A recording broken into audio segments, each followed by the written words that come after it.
नमस्कार दोस्तों, MGS you Bikaner 2.0 के यूट्यूब प्लेटफॉर्म पे आप सभी का हार्दिक स्वागत है। और मैं दिनेश सोनी आपको आज जिस मुद्दे पर जिस टॉपिक पे बात करना आया हूँ वो है कि आप रेगुलर से प्राइवेट या फिर प्राइवेट से रेगुलर कैसे होंगे।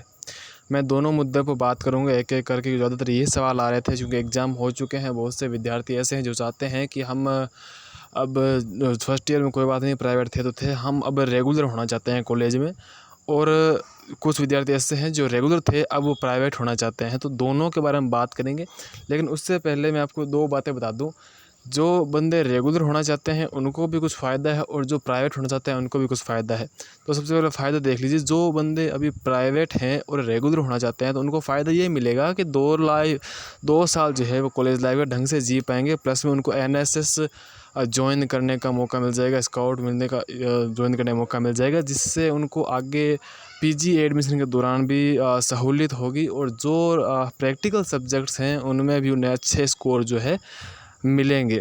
तो ये तो हुआ रेगुलर होने के फ़ायदे। अब प्राइवेट होने के क्या फ़ायदे हैं? तो प्राइवेट होने के भी कुछ ऐसे ही फ़ायदे हैं, लेकिन वो शायद थोड़े से ज़्यादा मैटर करते हैं। वो फ़ायदा क्या है कि बहुत से विद्यार्थी जो चाहते हैं कि मैं अपने सेकेंड ईयर और फाइनल ईयर के साथ साथ मैं बीएसटीसी जो है वो कर लूँ, तो उसके लिए उन्हें प्राइवेट यूजी करनी पड़ेगी, यानी बीए बीएससी बीकॉम उन्हें प्राइवेट चलती रहेगी और साथ में आप बीएसटीसी कर सकते हो। तो इस नियम के कारण बहुत से विद्यार्थी चाहते हैं कि हम प्राइवेट करना चाहते हैं। और दूसरा कारण ये होता है कि बहुत सारे विद्यार्थी जो है वो प्राइवेट कॉलेजेस में एडमिशन लेते हैं।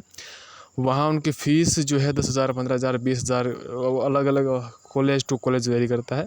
तो वो नहीं देना चाहता है कि हम जाते तो वैसे भी नहीं है, तो इससे हम प्राइवेट कॉलेज गवर्नमेंट कॉलेज में प्राइवेट फॉर्म भरा दे सीधा। तो ये तो दोनों ही जगह अपने अपने फ़ायदे हैं। तो हम बात करेंगे कि किसमें अब क्या क्या इसमें रहने वाली है प्रक्रिया। तो रही बात प्रक्रिया के लिए, तो आइए सबसे पहले ये देखिए प्राइवेट से रेगुलर होने की क्या प्रक्रिया रहेगी। सबसे पहले हम बात कर लेते हैं इस पर। अगर कोई विद्यार्थी सेकेंड ईयर है, बीए हो, बीएससी हो, बीकॉम हो, इस बार आया है सेकेंड ईयर में, यानी फर्स्ट ईयर का एग्ज़ाम दिए हैं जिसने, वो क्या करें, वो इंतज़ार करें हमारे जो ऑफिशियल पेज पर जो नोटिस आएगा उसका। कैसा नोटिस? जब रिज़ल्ट आ जाएंगे सारे, रिज़ल्ट आने के बाद में कॉलेज देखेगी हमारे पास सेकेंड ईयर में कितनी सीटें खाली हुई है, कितने विद्यार्थी हम और ले सकते हैं। उसके हिसाब से वो क्या करेगी, आपसे आवेदन इनवाइट करेगी, आवेदन मांगेगी। विद्यार्थी जो है आप अप्लाई कर दो जो रेगुलर होना चाहते हैं। इस बार भी हुए थे सारी कॉलेजों में, लगभग गवर्नमेंट जो कॉलेज है इन्होंने मौका दिया था कि अगर कोई रेगुलर होना चाहता है तो वो अप्लाई कर दें, लेकिन बहुत से लोगों को पता नहीं था, इस वजह से चूक गए। अब पता कैसे चलेगा, क्या करें हम लोग? तो उसके लिए भी हमने आपको बताया हुआ है कि जो है, बता देता हूँ आपको। ये देखिए, हमने एक इंस्टाग्राम पेज बनाया हुआ है एमजीएस बीकानेर 2.0। इसको आप इंस्टाग्राम पे जाके फॉलो कर लीजिएगा। इस पर आपको हर सूचना जो है वो मिल जाएगी। इसी पेज पर आपको चाहिए कॉलेज की हो, यूनिवर्सिटी की हो, शिक्षा विभाग की कोई सूचना हो तो एकदम इजी लैंग्वेज में जो आपको मिल जाएगी। उसके बाद अगर मैं बात करूं तो ये है मेरा खुद का अकाउंट। अगर किसी को कोई सूचना अगर चाहिए तो आप पर्सनली इस पर डीएम कर सकते हैं, फॉलो कर सकते हैं। फिर बात करते हैं अपने आगे की। तो जब नोटिस आ जाएगा तो आप लोग कॉलेज में जाके अप्लाई जो है उसके लिए कर सकते हैं। अगर वो सर्वर देते हैं तो सर्वर से अप्लाई कर दीजिएगा, ऑफलाइन देता है तो ऑफलाइन कर दीजिए, क्योंकि कॉलेज टू कॉलेज वेरी करता है। ये आपको सूचना जो है इंस्टाग्राम के थ्रू मिल जाएगी, व्हाट्सएप पे भी मिल जाएगी। व्हाट्सएप पे मिले ना मिले, इंस्टाग्राम पे का ही मिल जाएगी, ठीक है। फिर बात करते हैं कि BA BSc BCom final year और पीजी फाइनल ईयर वाले क्या करें। देखिए, जो फाइनल ईयर के विद्यार्थी होते हैं, चाहे यूजी हो चाहे पीजी हो, पीजी में तो वैसे भी 2 साल का कोर्स होता है, इतना वो ऑफ़र नहीं करते। तो पीजी वाले तो अगर जो प्राइवेट है वो प्राइवेट ही रहेंगे और जो रेगुलर है वो रेगुलर ही रहेंगे। और एमएससी वालों के लिए तो साफ गाइडलाइन है कि आप एमएससी प्राइवेट कर ही नहीं सकते। एमएससी अगर आपको करनी है तो आपको रेगुलर ही करनी होगी। तो कोई विद्यार्थी अगर ये सोच रहा है कि मैं एमएससी प्राइवेट कर लूँगा, ऐसा बिल्कुल ही नहीं होने वाला। आपको रेगुलर ही करने वाली हो तो पीजी वाला तो ऑप्शन ही ख़त्म मानो आप, ठीक है। बात करते हैं फिर बीएससी फाइनल का, बीए फाइनल, बीकॉम फाइनल का। इसमें भी सेम ही बात है, आपको कोई मौका नहीं दिया जाएगा रेगुलर होने का। रेगुलर होने का मौका या तो आपको मिलता है फर्स्ट ईयर में, फर्स्ट ईयर में जब आवेदन मांगे जाते हैं तो आप आवेदन कर ले। अगर आपके अच्छे मार्क्स हैं तो मेरिट के अकॉर्डिंग आपको रेगुलर ले लिया जाएगा।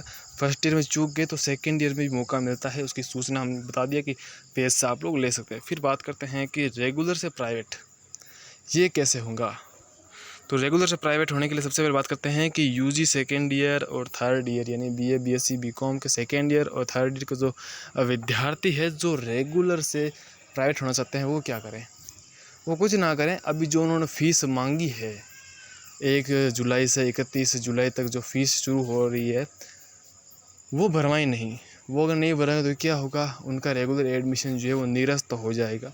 तो फिर हमारा कोर्स का क्या होगा, कोर्स का कुछ नहीं होगा। कोर्स जो है आपका वो आप सीधे एग्ज़ाम फॉर्म भरवा दीजिएगा। बाद में जब एग्ज़ाम फॉर्म शुरू होते हैं तो नॉन कॉलेजिएट की कैटेगरी से अपना सेकेंड ईयर का एग्ज़ाम फॉर्म जो है भरवा दीजिएगा, आपको कोई दिक्कत इसमें नहीं आने वाली है। और बात करते हैं अगली क्लास पीजी फाइनल ईयर।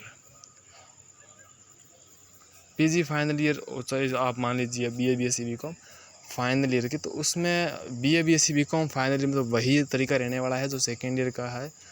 लेकिन फिर फाइनल ईयर में सिर्फ आपको प्राइवेट होने का कोई वैसा फ़ायदा नहीं है, तो मेरी राय यही रहेगी आप रेगुलर ही रहिएगा और फिर आपकी मर्ज़ी है। पीजी फाइनल में आपको बता चुका हूँ ऐसा कोई ऑप्शन नहीं होगा, आपको एज ए रेगुलर ही आपको जो है करनी होगी। फिर बात करते हैं ज़रूरी सूचना की। ज़रूरी सूचना ये है कि अभी कई व्हाट्सएप ग्रुप्स में अफवाहें फैल रही है कॉलेज और यूनिवर्सिटी से जुड़ी हुई। जैसे पहले ही सूचना फैली थी कि 29 और 30 जून को होने वाले एग्ज़ाम्स जो है वो पोस्टपोन कर दिए गए हैं। इस वजह से क्योंकि उस टाइम 2-3 दिन नेट ऑफ था तो हम भी उस टाइम बता नहीं पाए थे, लेकिन कई एरियो में वाईफाई की सुविधा थी, ब्रॉडबैंड की सुविधा थी, उसका फ़ायदा उठा कर लोगों ने शेयर भी किया था। लेकिन उसका ठीक है फ़ायदा ये हुआ कि बहुत ज़्यादा लोगों तो नहीं पहुंचा, वरना काफ़ियों को नुकसान ये चीज़ हो सकती थी। तो कोई एग्ज़ाम कैंसिल नहीं हुए थे, एग्ज़ाम हुए थे और जो लोग चूक गए हैं वो अब देखिए क्या होता है, उनका क्या यूनिवर्सिटी करती है। हो सकता है कि उनको मौका दे दोबारा से, वही इसलिए मौका नहीं देंगे कि वही उनको अफवाह में चक्कर में, मौका इसलिए दे सकते हैं कि उस दिन लैब असिस्टेंट के पेपर थे, ठीक है। तो लैब असिस्टेंट जिन्होंने पेपर दिया था उनको हो सकता दोबारा मौका दे दे अलग से, ठीक है। फिर बात करते हैं कि एक दूसरी सूचना ये है कि अपने जो फीस का चल रहा है अभी, उसमें कोई विद्यार्थी जो है ये पूछ रहे हैं सर प्रमोट कर दिया गया। मैंने कहा किसने कहा आपको प्रमोट कर दिया है, कि कोई ग्रुप में आया था कि सबको प्रमोट कर दिया है, 10 जुलाई तक प्रमोट का आदेश आ जाएंगे, ये आ जाएंगे। मैं कहा ऐसा कुछ नहीं होने वाला, आपके एग्ज़ाम्स हुए हैं, बाकायदा रिजल्ट आएगा, फेल भी होंगे। तो फिर फ़ीस क्यों ले रहे हैं सबकी, मैंने बता दिया है पिछले वीडियो में। अपनी फ़ीस इसलिए ले रहे हैं ताकि आपके अगले सेशन टाइम पे शुरू कर दें, ताकि टाइम पे जो है वो एग्ज़ाम्स हो जाएं। अगर कोई फ़ेल हो गया तो क्या होगा, जो फ़ेल हो गया उसको फ़ीस रिफ़ंड कर देंगे, और क्या होगा। तो इसलिए इनके बहकावों में बिल्कुल भी मत आएँ। अगेन ये मेरा खुद का है और ये है पेज का, ठीक है। तो आशा करता हूँ कि आपको पूरी प्रक्रिया समझ में आई होगी। धन्यवाद।